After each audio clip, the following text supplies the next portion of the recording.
Wara ftehim li sar bejn Wayserf u l-Aġenzija Maltija għall-Ikel, skart agrikolu bħal fdalijiet tal-ħaxix u frott u frijaj tas-siġar se jkun qed jiġi pproċessat mill-Wayserf sabiex jinbidel f'kompost ta' kwalità għall-użu tal-bdiewa fl-għelieq tagħhom.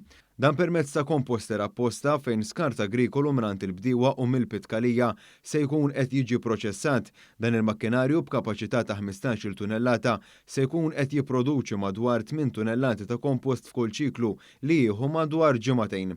Dan ħabbar mill-Ministri Mirjam Dalli u Anton Refolo waqt żjara li jagħmlu fiċ-ċentru għall-iskart Goff f'Taqali.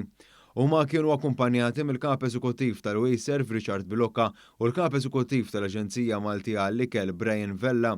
Permezz ta' dan il-makkinarju issa, ir-riżorsa tal-iskart mibdula f'kompost ta' kwalità se tkun qed terġa' lura għand il-bdiewa. Bl-Aġenzija Maltija għall-Ikel se tkun qed tqassam dan il-kompost lill-bdiewa mill-pitkalija mingħajr ħlas. Il-Ministru għall-Ambjent, l-Enerġija u l-Intrapriża Mirjam Dalli f'kumment lill-midja sostniet kif dan huwa mod tanġibbli ta' kif l-ekonomija ċirkolari tista' tiġi applikata f'setturi differenti. Pjan tagħna huwa li nkunu qegħdin nipproċessaw ma' 70,000 tunellata ta' skart organiku.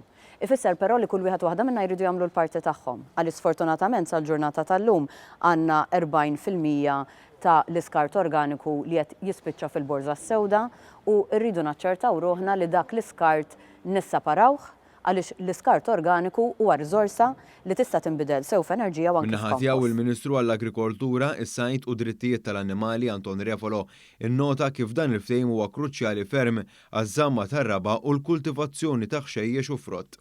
Inti għandek l-organic waste li sejr jiġi proċessat u jsir kompost għall-bdiewa tagħna turi kemm dan il-Gvern għandu għal-qalbu il-bdiewa tagħna sabiex bekk wara li jiġi proċessat u trasformat aħna nkunu nistgħu ntuħ b'xejn lill-bdiewa tagħna sabiex jużawh fl-għelieq tagħhom.